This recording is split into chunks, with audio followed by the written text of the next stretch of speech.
Hello, Matthew. It's so nice to have you on the show today. How are you doing? I'm doing well today. Thanks for having me, Elisha. Beautiful. And thank you so very much for being here. You see, I truly appreciate you. And you see, Matthew, oftentimes I love to thank my guest for two things.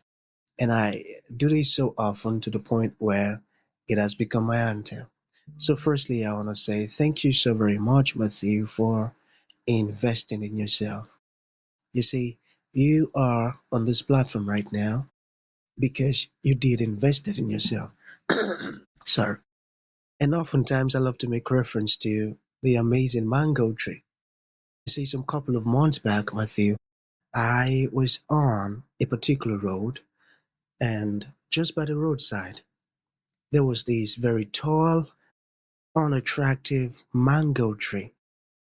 And I use the word unattractive because the mango tree's got no mangoes on it, and the leaves were all dry.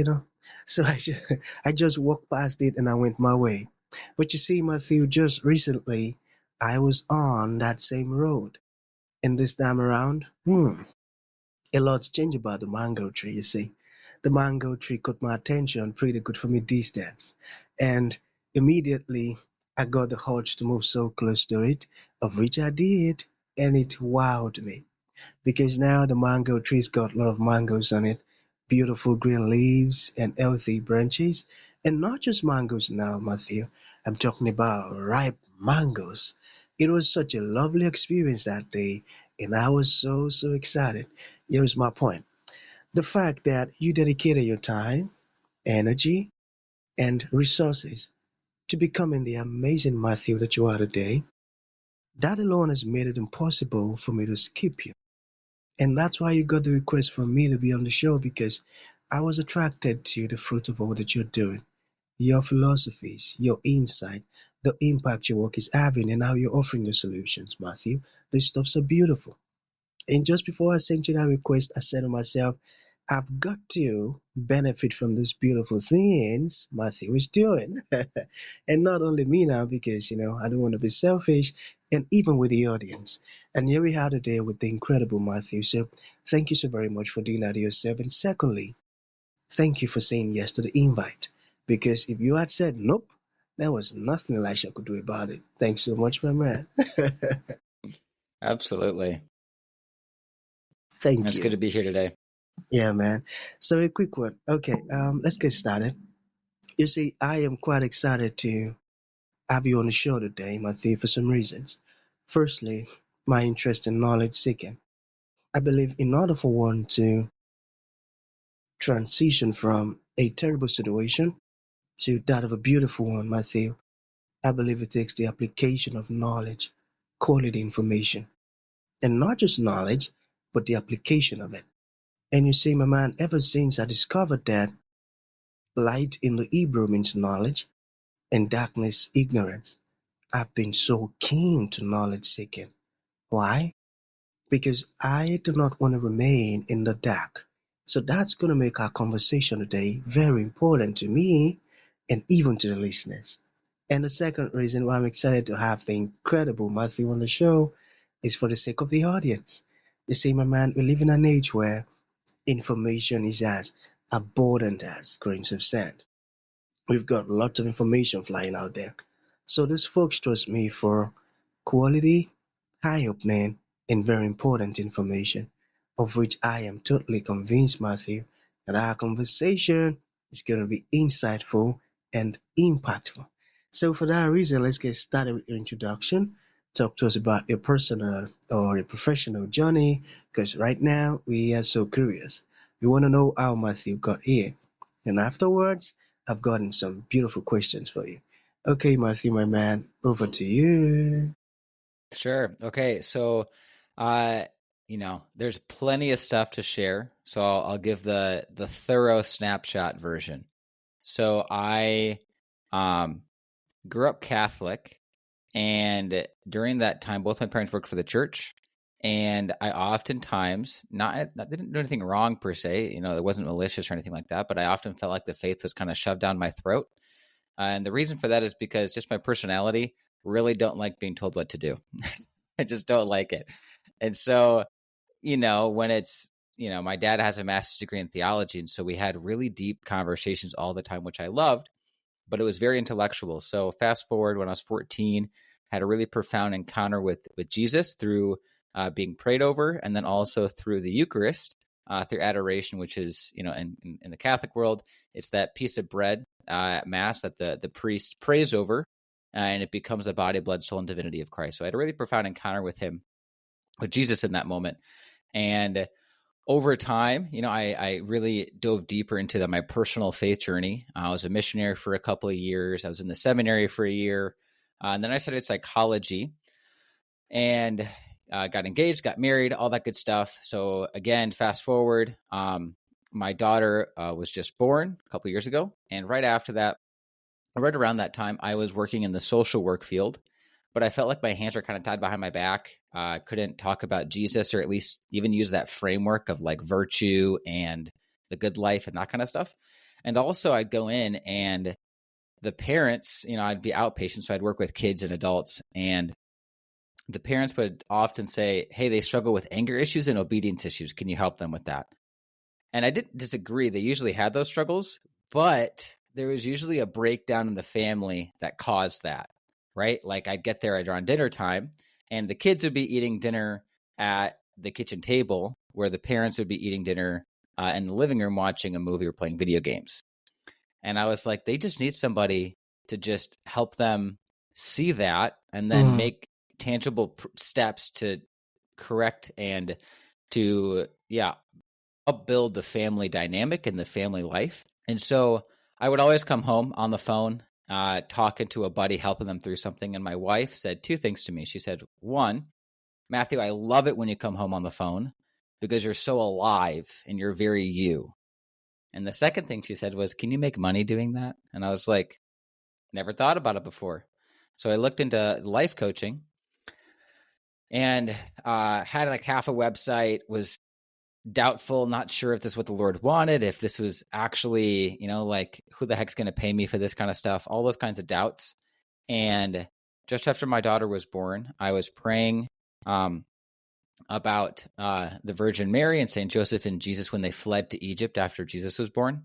And I had an image or an icon of St. Joseph. And I'm just thinking about that flight to Egypt and how, wow, like Joseph, you had doubts, but you continued when the Lord asked you to, and you went to Egypt where you didn't know anybody there. They didn't speak your language. They didn't practice your religion. You didn't have a job lined up. You didn't have a house lined up. You just had a postpartum wife and a newborn son, right? And I just had this realization of, wow, like any doubts that he had to have been totally done away with by the time Egypt was over, because the Lord said, Joseph, I want you to go do the impossible effectively, right? And so he does it, by the grace of God. And I'm just, meditating on that and, being impacted by that. I, not audibly, but I hear the Lord say to me, flee to Egypt. And I'm like, what the heck does that mean? We already had plans to move. So I was thinking, do you want us to move sooner? My job was kind of like in Egypt, I couldn't talk about Jesus and anything. So I was like, maybe that's kind of, you want me to jump further into my job? And then in the back of my head, there was this little thought that's like, there's no way he's asking me to just jump into life coaching full time. That's insane. That's not prudent.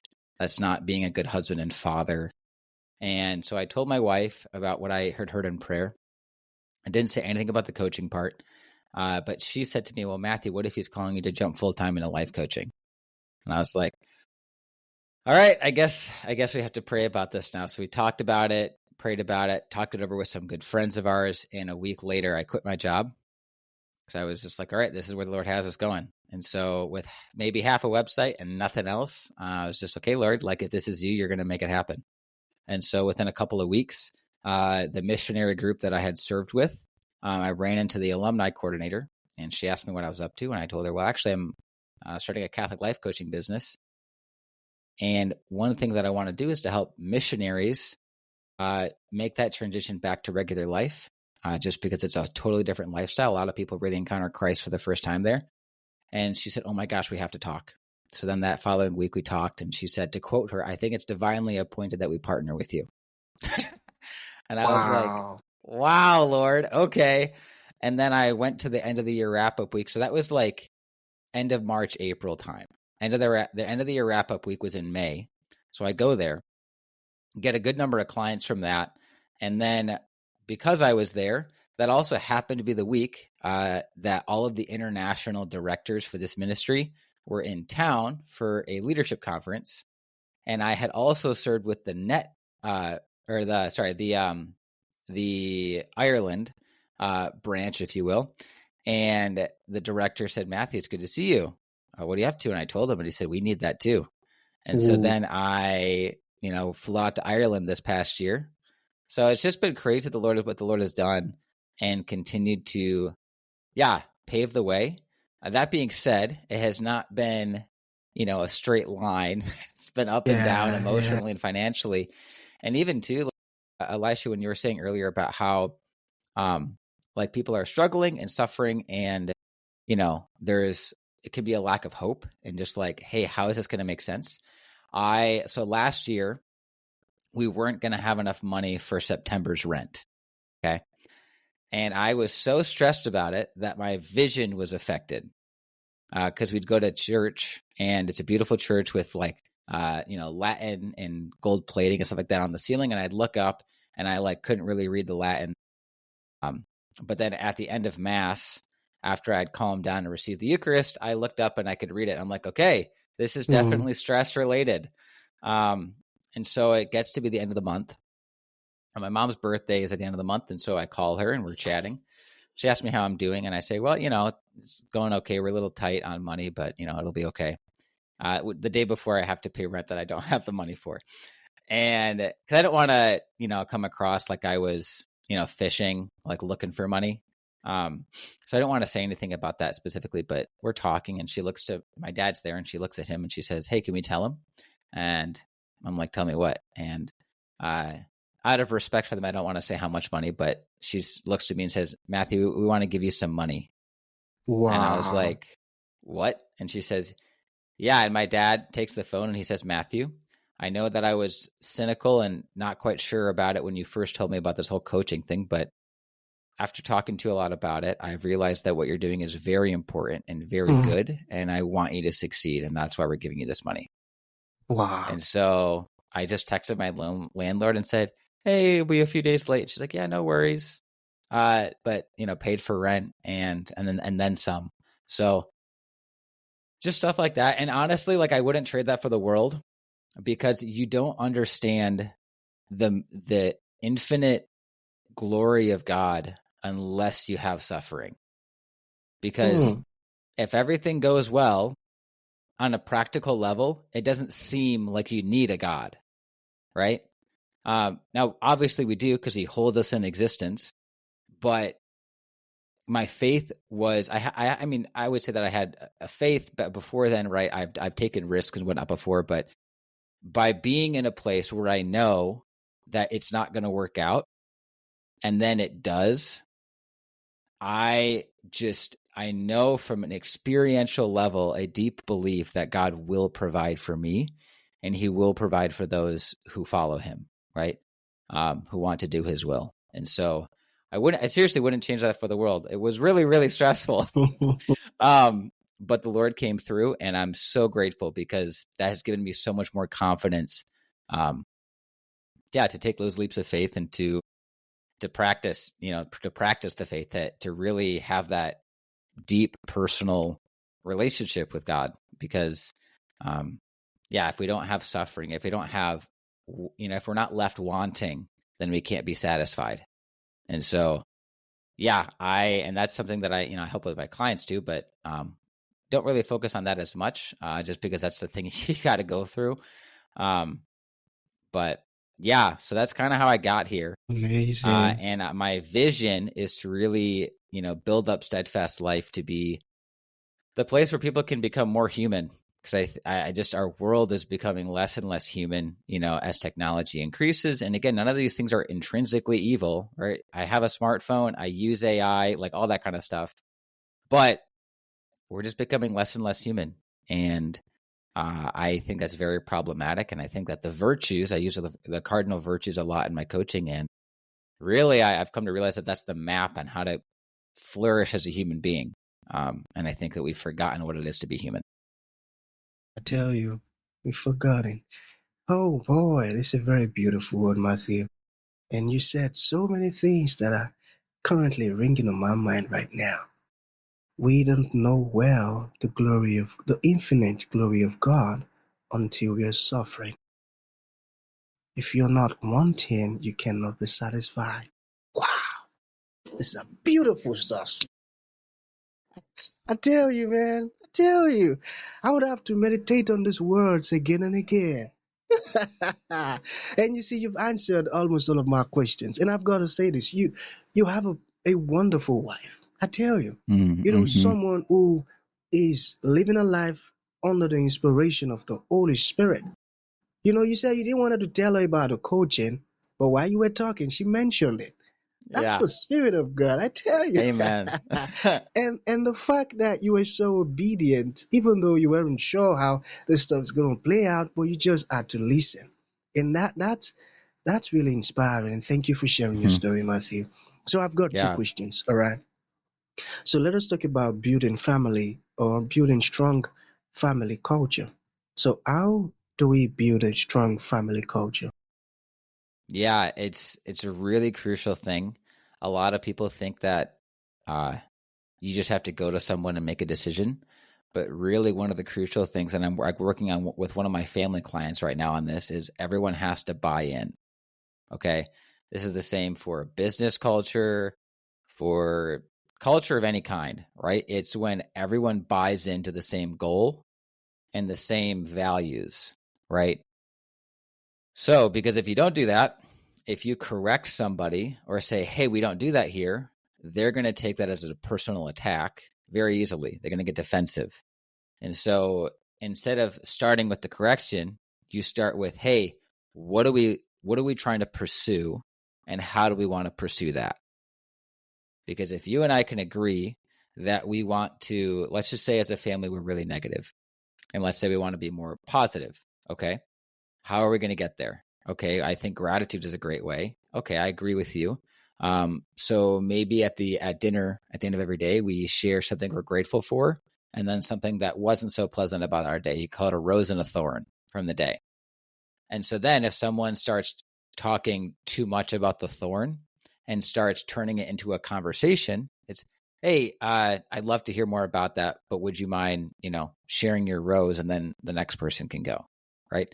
If you don't have that conversation before that about shared values and common goal, you're very easy to get defensive, right? Because when you're frustrated with something, your emotions are a little bit higher.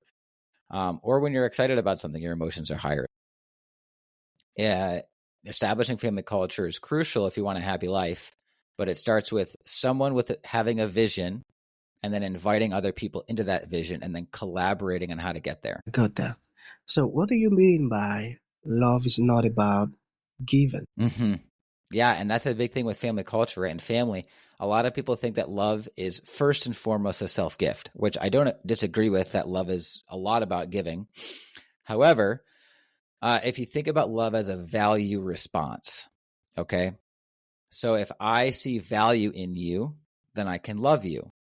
If I don't see value in you, I cannot love you, okay?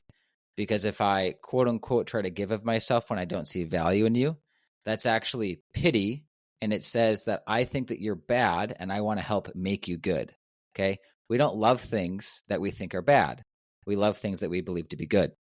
And so when we prioritize giving first, we can develop things like a martyr complex where it's like, hey, the more it hurts, the more love it is. And it's like, well, that's not real love, right? Because, Jesus says that it's meant to be sweet, right? He says, my yoke is easy, my burden is light. And so if we look to first receive the other, then I think that we're going to find fulfillment in giving of self to the other. Okay. But if we don't first receive them and say yes to them, then we can't really give of ourselves to them and it be a true loving gift, but rather it becomes more self-centered, more prideful, more arrogant too. So I think that's why it's so important to see. If you think about all like our senses, right? You see somebody, you are receiving information. And then after you see them, you then respond and do something for them, right? And so all of Jesus, a lot of Jesus' parables focus on the senses, right? Hearing and seeing and touching, and senses are receptive in nature. And so if we can receive the other, then we can actually love them well. I got that. So finally, to bring this to an end, Matthew, what would you like to leave the audience with, like a final thought? And to those folks who would like to reach out to you, learn more about the wonderful stuff you're doing, or even ask you questions, how can that be possible? Yeah. So easiest way to contact me is my website, steadfastlife.net. My email's on there. It's matthew@steadfastlife.net. I have another coach on there as well. Her name's Louisa. She's great. So you can email us. You can grab a free call with us. Either is fine. Would love to chat with you. And then the other thing too, something to take away, when it comes to being human, you can't do what you want and still be happy. Okay. In the same way that a table can't be used in any way and still work, right? Because if you bang on the table too much, it'll break. And so as a human being, we all flourish. We all are made up of the same stuff. And so it looks similar. It looks different for each person because we're all unique. However, the 4 cardinal virtues is something that I use a lot in my coaching.